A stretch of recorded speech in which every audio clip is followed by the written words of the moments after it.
Kuat sikit lampu ni. Kuat sikit ya.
Astagfirullahaladzim.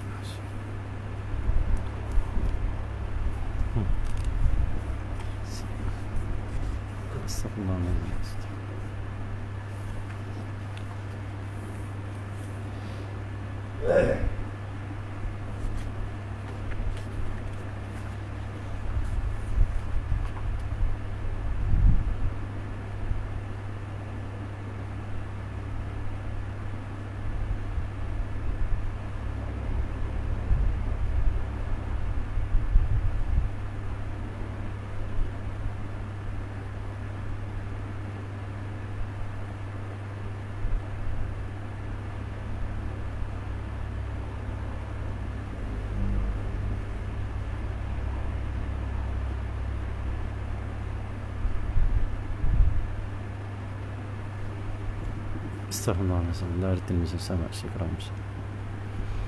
فاتحة خمسة مسلمين الحمد لله رب العالمين.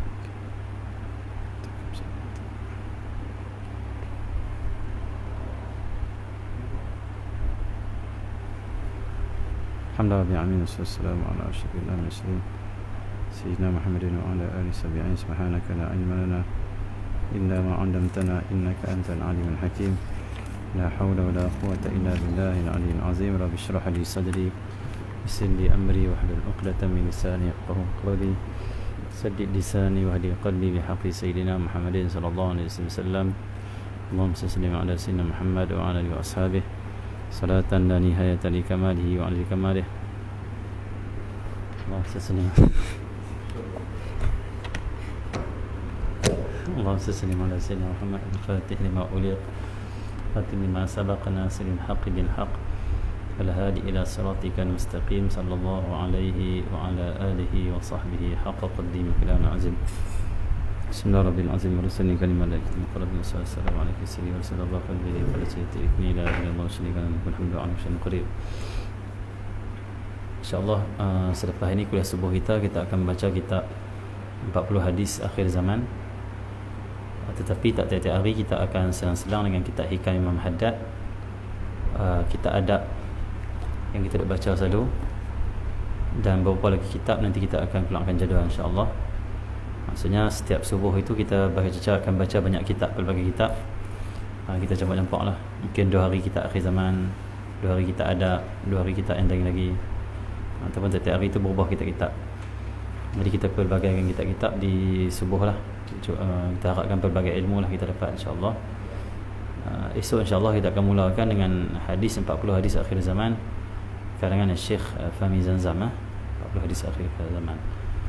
Dan Syekh Fahmi Zanzam ada 2 kitab kan dengan akhir zaman. Yang pertama kitab Rasulullah Muhammad. Yang pertama kitab 40 hadis akhir zaman. Yang kedua kitab Rasulullah Muhammad Iqtarabatis Sa'ah, itu kiamat hampir tiba. Kita akan baca dua-dua ni lah insya-Allah. Kalau Iqtarabatis Sa'ah ni lebih kepada membincangkan tentang Imam Mahdi, Dajjal dan sebagainya. Allah SWT dia lebih pada alamat kiamat besar. Jadi insya-Allah, dan 40 hadis akhir zaman tu lebih pada alamat kiamat kecil. Jadi insya-Allah kita akan baca kedua-duanya sampai khatam insya-Allah, mudah-mudahan. Dan kita akan juga membacakan kita adab pada setiap pagi untuk memperingati, untuk berkongsi adab sama kita, supaya kita semakin hari semakin beradab, mengamalkan adab-adab yang diamalkan oleh Rasulullah, para sahabat, para awliya salihin. Dan kita juga akan membaca kitab Hikam Al-Imam Allah bin Haddad, mungkin hari Jumaat Jumaat kita baca kitab Hikam. Nanti kita akan keluarkan jadual, tengok bagaimana susunan kita. Dan kuliah subuh kita selepas ini kita cuba usahakan start pukul 6.30 sampai pukul 7 saja, setengah jam saja. Sebab lah ni terbit matahari pukul 7 lebih kurang, pukul 7 saja. InsyaAllah hari ni kita dah lewat mula. Kita 7.20 itu kita habiskan, 7 subuh 7.20 insyaAllah.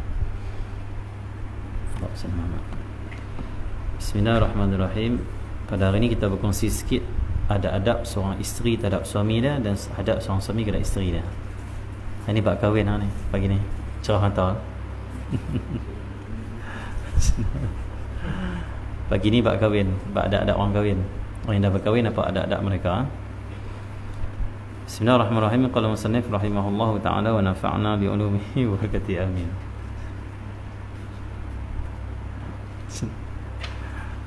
Ya, ada adab seorang isteri terhadap suami dan sebaliknya, itu suami terhadap isterinya. Yang pertama di antara adab-adab seorang isteri terhadap suaminya, yang pertama tidak keluar rumah kecuali terdapat urusan yang sangat penting. Isteri kalau nak keluar rumah, urusan penting saja. Bukan maksudnya saat-saat keluar. Ada sekejap keluar. Dah. Yang kedua, sedikit berbincang dengan tetangganya. Jangan duduk lama sangat lepak dengan jiran dia, lepak dengan orang sebelah rumah dia, lepak lama-lama. Tak bagus macam tu. Adab seorang isteri. Kerana kata Syekh Bakar bin Salim radhiyallahu ta'ala anhu, barang siapa yang selalu dalam keadaan diam, maka dia akan selamat dari ribuan musibah yang akan timbul dari lisannya kerana sebab perbicaraannya. Siapa yang selalu diam, dia akan selamat daripada ribuan musibah. Banyak ribuan musibah yang akan timbul daripada lisannya kerana sebab dia bercakap.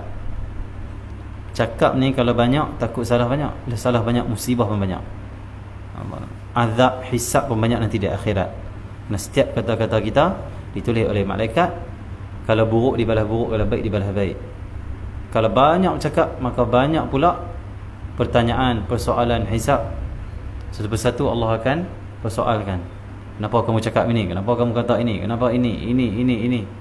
Alhamdulillah min dzalik. Seperti dalam hadis Nabi SAW, ada seorang itu kata Rasulullah, dia cakap benda yang baik dan dia tak anggap pun benda itu besar bagi dia.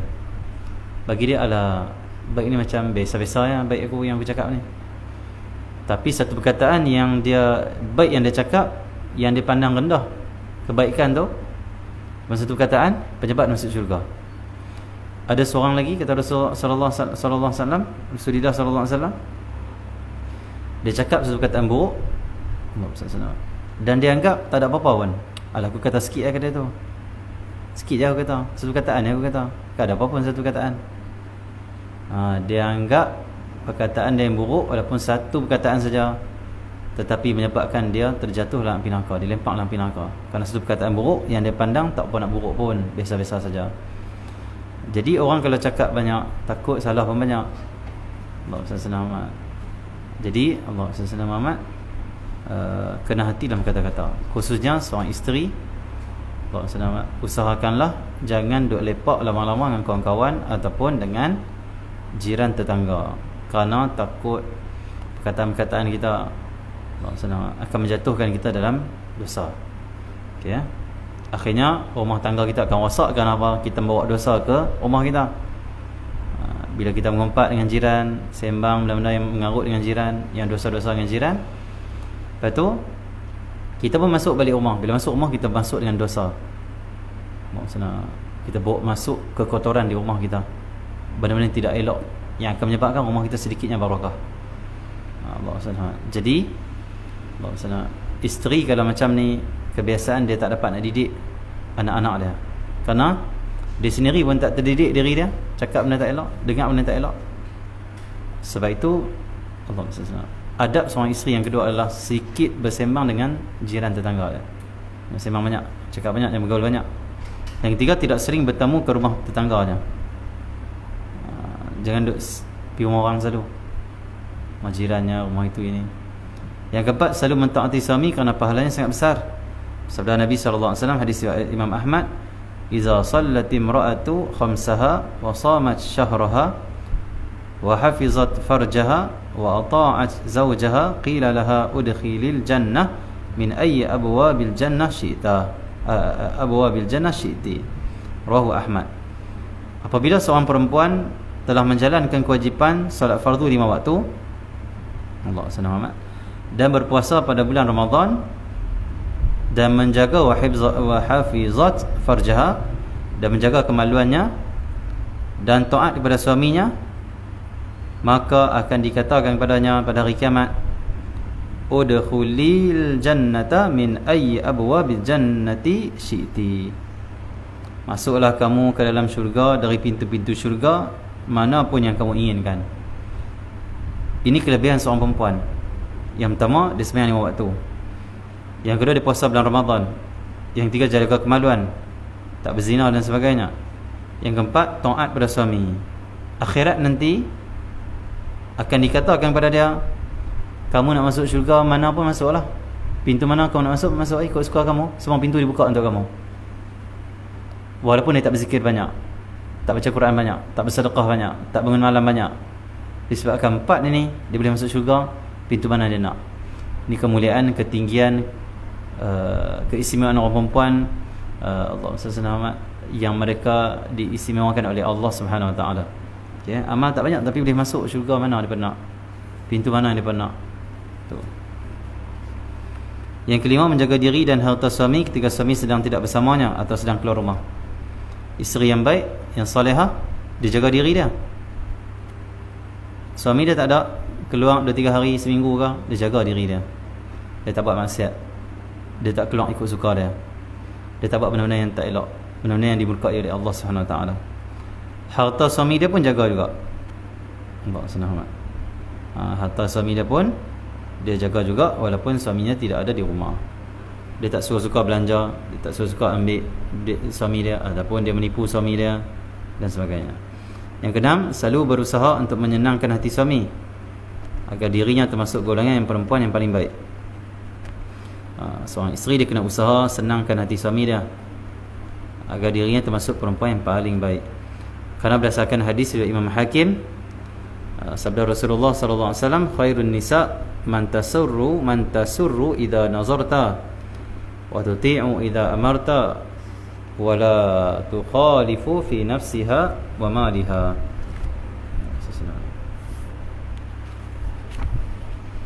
Perempuan ataupun isteri yang paling baik iaitu jika kamu merasa bahagia tak kala memandangnya. Tengok dia rasa syok, rasa bahagia. Itu isteri yang salihah, itu isteri yang paling baik. Allah SWT. Tapi ada sebab lah kita nak tengok dia bahagia pun, bukan tiba-tiba jadi. Isteri tu dia kena baik, isteri tu kena taat pada Allah, isteri tu kena pakai yang elok, isteri tu sisa akhlak dia baik depan suami dia, maka kita tengok dia bahagia. Allah SWT. Dan mengikuti perintahmu jika kamu merintahkannya. Isteri yang paling baik, kata Rasulullah, yang bila kamu perintah dia, dia buat. Diikut saja. tak banyak komplain, tak banyak mengungut. Bahkan dia suka berkhidmat pada suami dia. Kenapa? Dia pandang, aku bila taat pada suami, aku khidmat pada suami. Yang suruh taat pada suami, khidmat pada suami, Allah Subhanahu Wa Taala, Rasulullah. Maka aku sedang mentaati Allah dan Rasul. Aku sedang ibadah pada Allah. Aku sedang mentaati Rasulullah. Dia bukan pandang sangat suami dia tu. Dia pandang, ni peluang untuk aku masuk syurga. Ni peluang untuk aku dekat dengan Allah. Kerana perintah Allah ni suruh ikut suami. Kalau suami suruh, dia niat, ini ibadah aku pada Allah, aku sedang ibadah pada Allah. Dia tak pandang suami dah, dia pandang ibadah pada Allah. Suami pula khidmat pada isteri, pandang ibadah aku pada Allah. Akhirnya masing-masing berlumba untuk mendekatkan diri pada Allah dengan cara mentaati dan berkhidmat pada suami dan isteri. Allah SWT. Okey ya. Dan tidak berkhianat pada dirinya dan hartanya. Okey ya. Harta dia tak khianat, harta suami dia ke, harta apa semua. Okey ya. Diri suami dia tak khianat. Okey ya. Yang ketujuh, tidak keluar rumah kecuali dengan izin suami. Berdasarkan sabda Nabi SAW, innal mar'ata idza kharajat min baitiha wa zawjuha karihun lidzalika la'ana kullu malakin fi sama' wa kullu shay'in marrat 'alaihi ghairul jinni wal ins hatta tarji'. Rawahu Tabrani, hadis riwayat Tabrani. Ini penting kita baca kat isteri kita. Kadang-kadang perlu juga baca hadis macam ni. Nabi SAW bersabda, maksudnya sungguhnya jika seorang perempuan keluar dari rumahnya sedangkan suaminya tidak mengizinkannya. Seorang perempuan, kata Rasulullah, dia keluar rumah, isteri tak izin, suami tak izin. Suami kata hari ni jangan keluar, dia keluar juga. Suami dia kata petang ni jangan keluar, dia keluar juga. Dia kata ikut suka saya nak keluar. Contoh, apa musibah dia akan terima, apa keburukan dia akan dapat? Sabda Nabi SAW, la'anaha kullu malakin fis sama'. Seluruh malaikat di langit akan laknat dia. Malaikat seluruhnya di langit laknat dia. Berapa jumlah malaikat?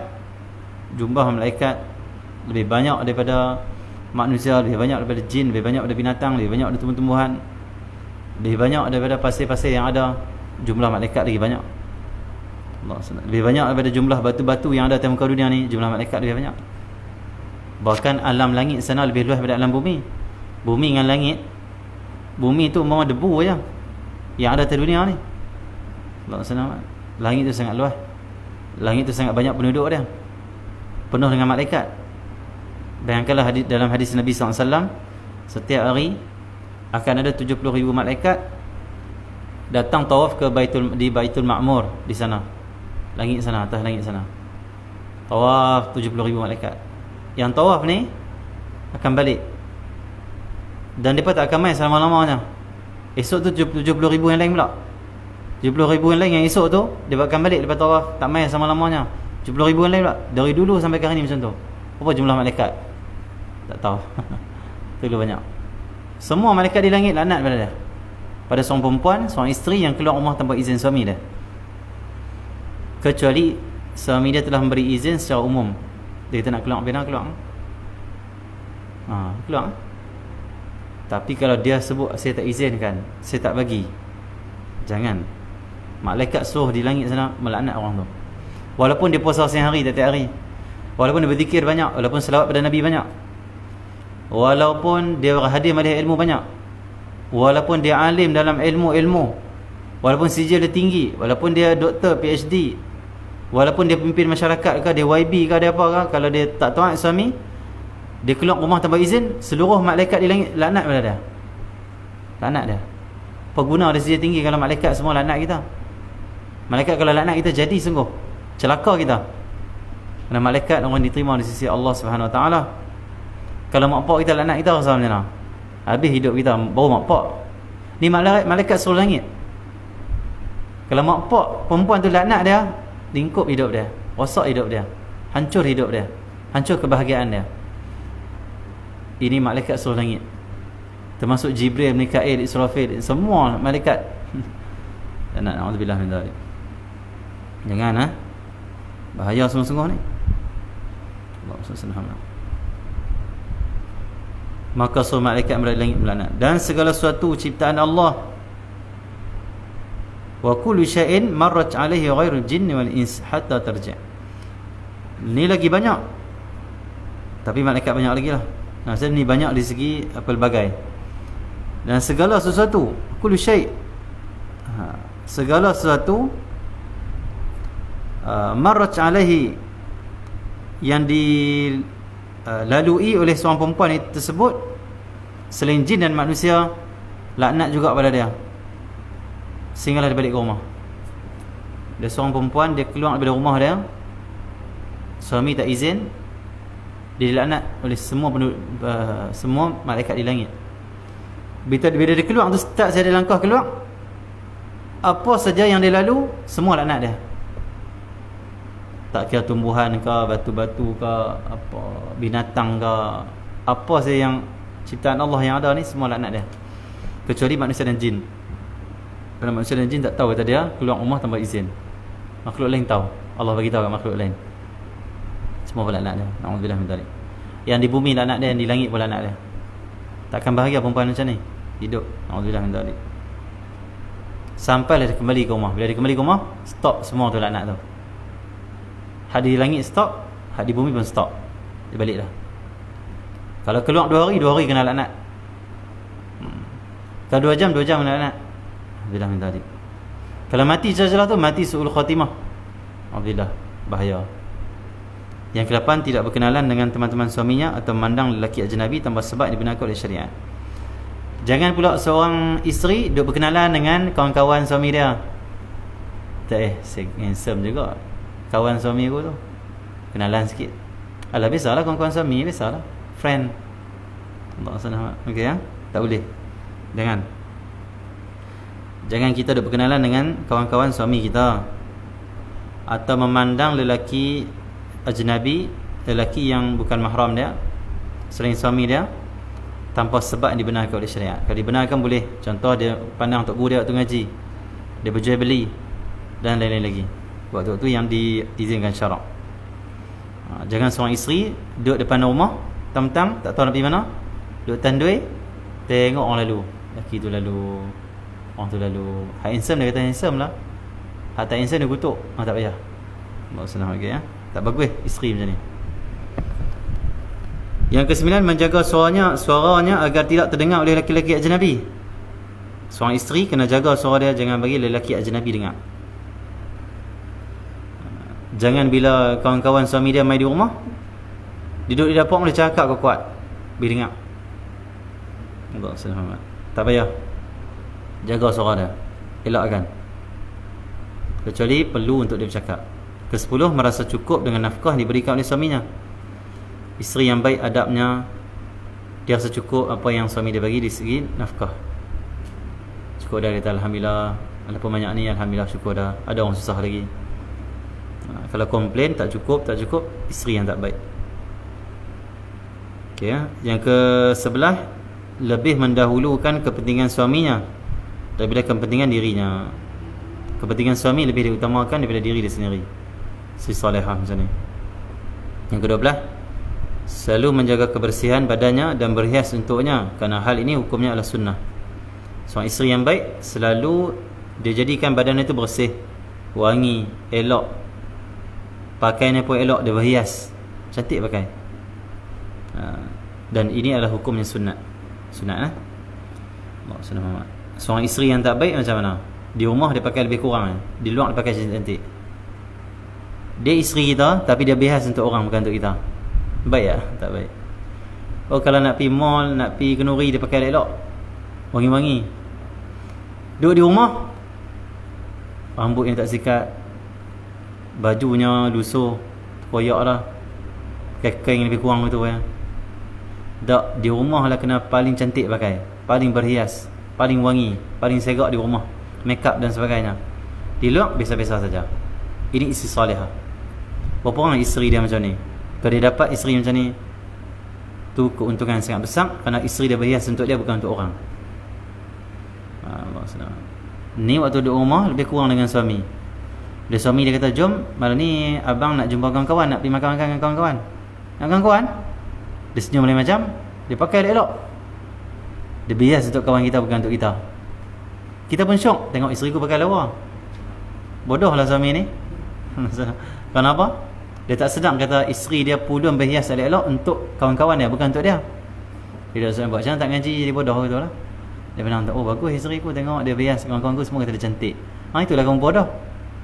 Kerana kamu tak nampak dia cantik di rumah, kawan-kawan kamu nampak cantik dia di luar. Kawan-kawan kamu nampak dia cantik di luar. Senang. Okey eh. Isteri yang baik adalah yang berhias di rumah, pakai cantik di rumah, pakai elok. Tapi syaratnya juga kita kena berkurang duit sikit lah. Dia tahan pakai elok di rumah kat isteri dia, duit dia tak bagi. Suruh beli baju elok, make up pun tak beli. Tak ada juga suami macam ni. Senang. Bagi duit kat dia, so dia shopping, pakai yang cantik-cantik, pakai duduk dalam rumah. Khususnya orang yang baru nak kahwin ni. Bila kahwin nanti, belilah pakaian cantik-cantik dalam rumah. Pakaian yang kita tengok dia menarik. Tak mahu sebutlah pakaian macam mana, sekejap duduk terbayang lah. Agak menarik, kita tengok tu kita rasa, oh menarik dia ni, cantik. Macam kita tengok Hindustan ke apa yang pakai cantik tu, pakai gitu. Maksudnya pakai elok, bagi dia hias cantik. Dan kita kena ajak dia dalam rumah kena pakai cantik, elok-elok, untuk menyenangkan hati suami, dapat ridha Allah, dapat syurga Allah. Didik ke tu. Jangan kita pula menyalah, jangan kita pula salah mendidik isteri. Ada setengah orang dia senang didik isteri dia. Didik apa? Kata sayang kalau nak pergi kenuri pakai macam ni tau, sayang kalau nak jumpa memang adik-adik pakai macam ni, dia suruh pakai elok. Tak pernah dia habaq kat isteri dia, duduk di rumah pakai elok. Isteri dia tak dapat ilmu tu, tak terdidik macam tu. Akhirnya di luar dia fikir nak pakai elok, dalam rumah lebih kurang. Allah SWT. Okey ya. Beli elok, seluar dia bagi elok. Di luar tak ada pakai seluar, dalam rumah nak pakai seluar macam mana, bagi cantik-cantik, t-shirt cantik-cantik. Allah SWT. Okey ya. Macam tu. Hias bagi elok. Allah SWT. Jadi orang baru nak kahwin, jangan hanya bagi mas kahwin, bagi duit belanja apa semua. Ingat beli juga baju cantik dengan kepada isteri kita. Abang ada ni sayang mau pakai dalam rumah setiap hari, bagi di malai beli kat dia, ataupun bawa dia pergi pilih yang cantik-cantik yang dia minat nak pakai. Nak kira tak kira macam artis ke dia nak pakai, macam apa saja bagi dia pakai. Spare duit sikit. Dan belilah yang mampu lah dengan kita. Ya. Okey, yang ketiga belah. Dan dia kena pastikan diri dia selalu wangi, bersih, tak bau. Seorang isteri tu adab dia. Tak baik sangat isteri kalau dia tak wangikan diri dia, ataupun dia biar diri dia tu bau tak elok, tak menyenangkan isteri, suami dia. Yang ketiga belah, selalu siap berhubungan bersama suami bila suaminya mengajaknya ke tempat tidur, kecuali jika terdapat uzur seperti dalam keadaan sakit, maka boleh menolaknya secara lembut serta menjelaskan uzurnya pada sang suami, kepada suami dia. Berdasarkan sabda Nabi SAW, idza da'a ar-rajulu imra'atahu ila firashihi fabata ghadbanan la'anatha al-malaikatu hatta tusbih. Rawahu Bukhari. Hadis sahih. Nabi sabda, apabila seorang suami mengajak isterinya ke tempat tidurnya, maksudnya untuk berhubunganlah sama isteri, sedangkan isteri itu menolak, isteri tak mau, tak ya, saya tak mau, tolak tanpa alasan, tanpa ada keuzuran. Kemudian suami bermalam dalam keadaan marah, suami bermarah kat dia, tak dengar cakap aku, tak apalah, tak mau sudahlah, suami marah kat dia, sudah. Maka para malaikat akan melaknatnya sampai pagi hari. Sampai pagi malaikat laknat dia, malam tu sampai pagi malaikat laknat isteri tu. Kalau nak tolak dengan lembut, bagi tahu apa masalah kita, sakit ke apa semua, tak sihat ke, demam ke. Okey ya. Terus ke-14, dan kita pun suami kena ada adab lah. Kalau isteri kita tengah letih, dia kerja banyak dah, okey, kena fahamilah dia. Allah senang macam tu lah. Tengok juga keadaan. 14, menyayangi anak-anak suami. Ni adab seorang isteri. Apa maksud anak-anak suami? Kalau dia kahwin dengan seorang suami yang dah ada anak dah, mungkin isteri dia mati, dia kahwin yang lain, sayanglah anak-anak suami dia macam dia sayang anak-anak dia sendiri.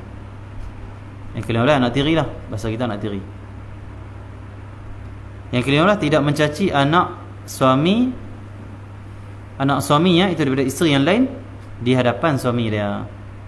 Anak tiri dia jangan nak maki, jangan nak celah, jangan nak kata hang bukan anak aku, hang ni. Jangan, akan menyakitkan hati suami dia. Yang ke-16, tidak merasa sombong kepada suaminya kerana kecantikannya atau hartanya. Ini bahaya. Ada isteri yang dia sombong sebab dia tu banyak harta, dia cantik, dia lekehkan pula suami dia, dia buat lebih kurang kat suami dia. Tak bagus isteri macam ni. Kamu cantik terang mana pun, kamu harta terang mana pun, ingat suami itu akan menjadi syurga kamu ataupun neraka kamu. Ada seorang perempuan mai kat Rasulullah SAW, dia minta Nabi nasihat pada dia. Nabi kata apa? Kamu kena ingat suami kamu itu dia akan menjadi syurga kamu atau neraka kamu. Baik kamu dengan suami kamu, syurga kamu, masuk syurga. Sebaliknya neraka. Na'udzubillah min dzalik. Ya, apa guna kalau cantik, harta banyak tapi masuk neraka? Apa guna? Tak ada gunanya. Na'udzubillah min dzalik. Yang ke-17, seorang isteri adabnya selalu menjaga ibadahnya. Isteri kena bangunlah subuh, baru rumah tangga tu bahagia, baru suami kita bahagia. Ni gerak subuh tak bangun, akhirnya rosak rumah tangga dan menyakitkan hati suami. Seorang isteri kena jaga ibadah dia. Puasa kena puasa, waktu Quran kena Quran, waktu duha cuba buat. Allah Subhanahu Muhammad. Waktu semayang, jangan sampai suami duk tanya, pukul 4 dah tak semayang zuhur lagi ke? Drama lagi ke? Suami akan rasa marah. Tak senang hidup macam tu, dalam rumah tangga macam tu. Zuhur tahu dah, ni time zuhur aku semayang. Macam tu. Jaga ibadah. Ya.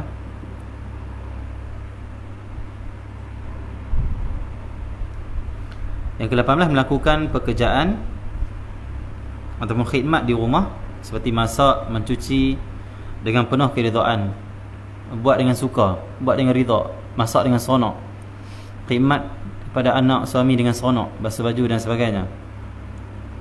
Kenapa? Seperti ini juga selalu dilakukan oleh isteri Rasulullah dan juga isteri para sahabat Rasulullah.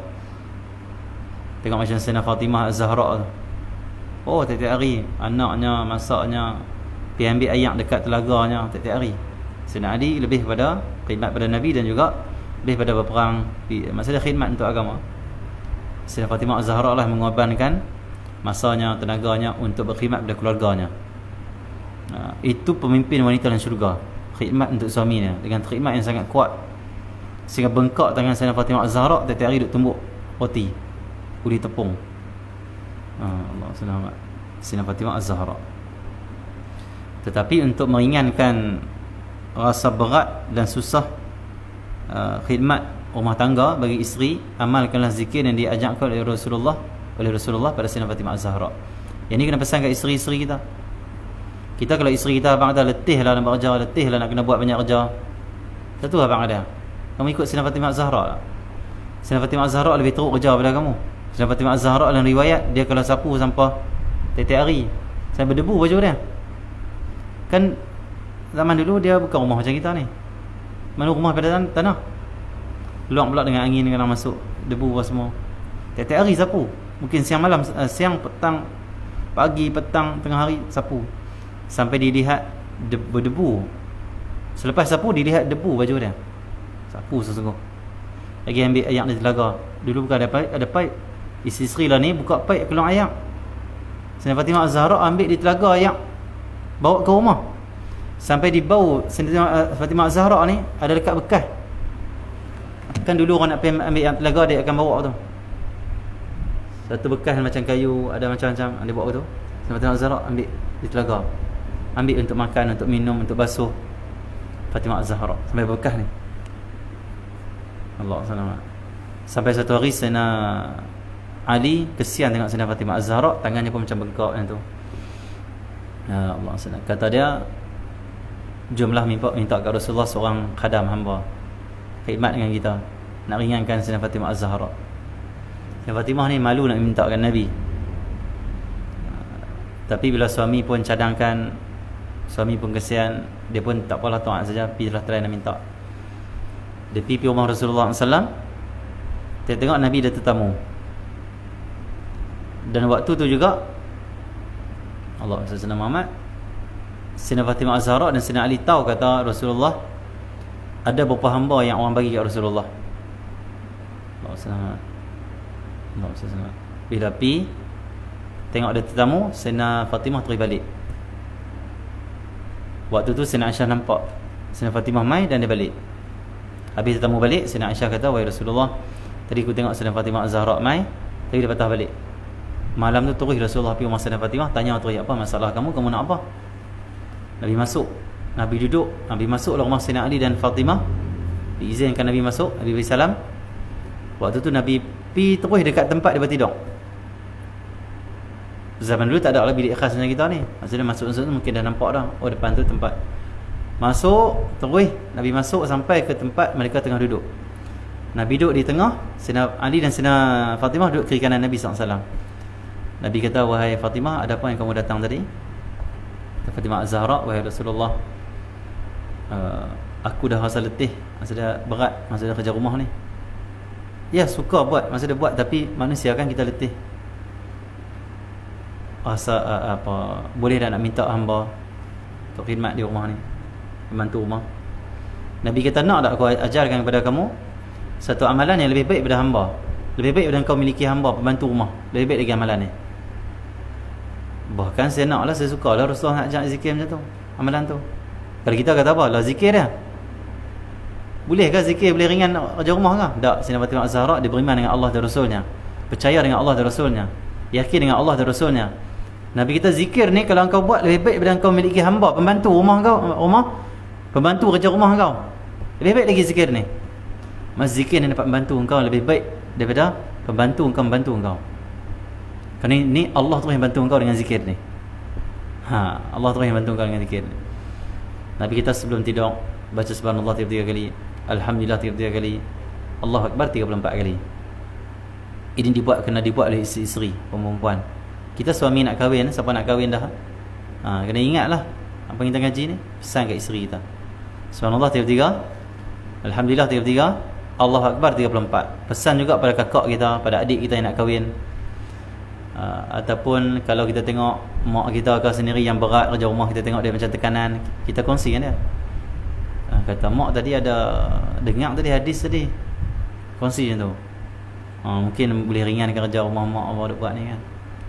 So ini lebih baik daripada pembantu, daripada khadam, daripada dipanggil apa, daripada pekerja rumah kita tak. Ni lebih baik lagi. Subhanallah 33, alhamdulillah 33, Allahu akbar 34. Tak sampai 15 minit pun. Tapi bahkan tak sampai 10 minit pun kalau buat. Tapi kelebihan dia, fadilat dia, barakah dia sangat banyak. Bahkan akan menjadi lebih baik daripada kita memiliki pembantu rumah, khadam ataupun hamba di rumah kita untuk bekerja. Ini lebih baik lagi. Selepas itu bila Sayyidina Fatimah Az-Zahra mengamalkan, datanglah banyak pertolongan Allah, kemudahan daripada Allah sehingga dia merasakan ringan saja bekerja rumah. Betul. Orang perempuan inilah zikir orang perempuan. Dan juga orang lelaki juga, untuk ringankan kerja rumah kita, khidmat kita di rumah, dan juga apa saja kerja yang kita buat, apa saja bidang kita ceburi, kita akan mudah. Kata Sayyidina Ali karramallahu wajhah, lepas Rasulullah ajarkan aku zikir ini sebelum tidur ni, aku tak pernah tinggalkan dia, kata Sayyidina Ali. Walaupun waktu mana aku di medan perang, di medan perang pun tak tinggal zikir ni. Besarnya kelebihan zikir subhanallah, alhamdulillah, Allahu akbar sebelum tidur. Okey Tapi berapa orang buat? Tak buat pun duk komplain letih, tak larat, suamiku suruh buat macam-macam. Tak salah siapa pun, salah diri sendiri yang tak mau berzikir, yang tak mau ikut Sayyidina Fatimah Az-Zahra, yang dia yakin dengan zikir daripada Allah SWT, kerana pertolongan terus daripada Allah. Okey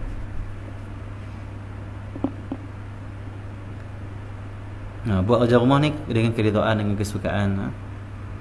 Yang ke-19, menghormati kedua orang tua suami, kerana keduanya juga termasuk orang tua isterinya. Maksudnya apa?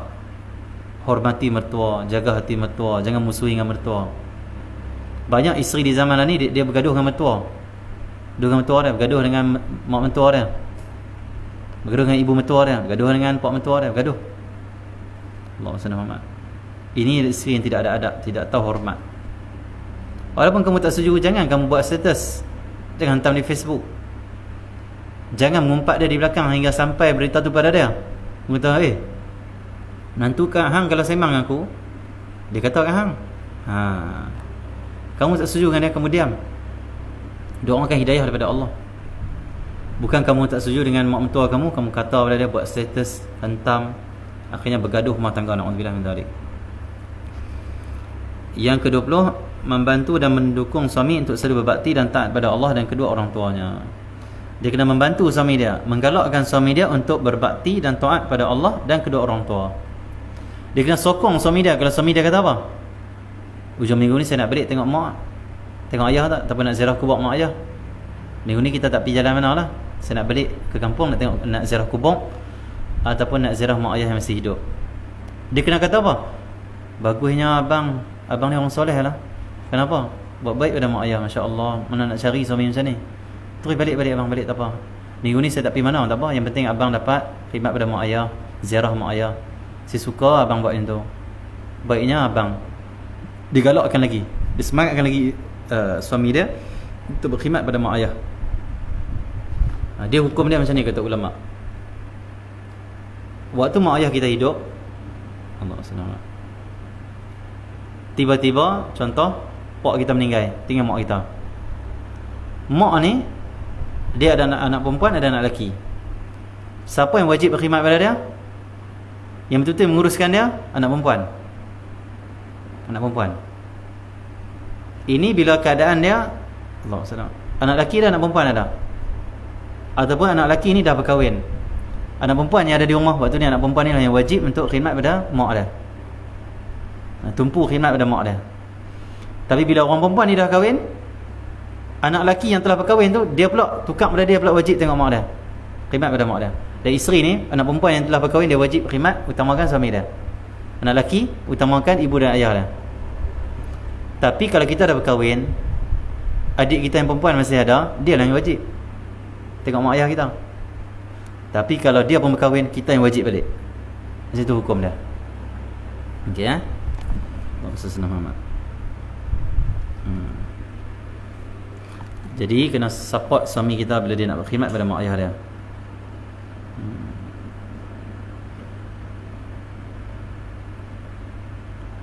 Yang ke-21, yang terakhir lah kita ambil. Banyak lah. Dia ada 23 adab seorang isteri, dan suami pula ada berapa adab? Suami ada 15 adab dengan isteri. InsyaAllah kita sambung. Kita ambil takat 21 lah, kita dan takat 21. Tidak bersedekah dengan harta suami kecuali izinnya. Jangan bersedekah ambil harta isteri dia, suami dia bersedekah. Suami dia tak izin dengan. Suami dia keluar tinggal 5,000 dalam laci. Suami dia pula doa abang kat isteri dah, kita ni kena pemurah, kita kena pemurah, Rasulullah pemurah. Isteri dia pun salah faham, tak ngaji adab ni. Dia ingat Rasulullah pemurah. Bila suami dia keluar 2-3 hari, orang dok main minta duit, minta sedekah, dia bagi 5,000 tu. Suami dia pula ajak dia, Rasulullah kalau orang main minta di rumah, dia bagi semua yang ada, berkeluar semua yang ada. Itu dah 5,000 dalam laci, dia sedekah semua. Tak boleh kecuali izin suaminya. Okay, ya? Kecuali harta tu harta dia sendiri, boleh maka boleh baginya bersedekah tanpa izin dari suaminya. Kalau harta tu suami punya, dia kena minta izin dulu suami dia untuk ambil untuk sedekah. Tapi kalau harta tu isteri tu punya, dia punya, tak perlu minta izin suami, terus boleh bersedekah. Maka boleh baginya bersedekah tanpa izin dari suami. Hal ini adalah menurut pendapat yang kuat dalam mazhab Syafi'i, Imam Syafi'i, dan juga sebagian besar daripada ulama. Sedangkan menurut pendapat Imam Malik, boleh bagi isteri bersedekah dengan hartanya sendiri tanpa harus izin daripada suaminya, iaitu dengan syarat ukurannya adalah sepertiga dari harta tersebut. Adapun jika lebih dari sepertiga, maka hukumnya adalah harus seizin suami. Dalam mazhab Imam Malik, kalau harta yang dia nak infak tu, harta isteri yang nak infak tu tak lebih daripada 1/3, maka boleh dia nak infak tanpa izin suami. Tapi kalau dia nak infak lebih daripada 1/3 daripada harta dia, kena minta izin suami. Mazhab Imam Malik. Kita pakai mazhab Syafi'i lah, lebih mudah.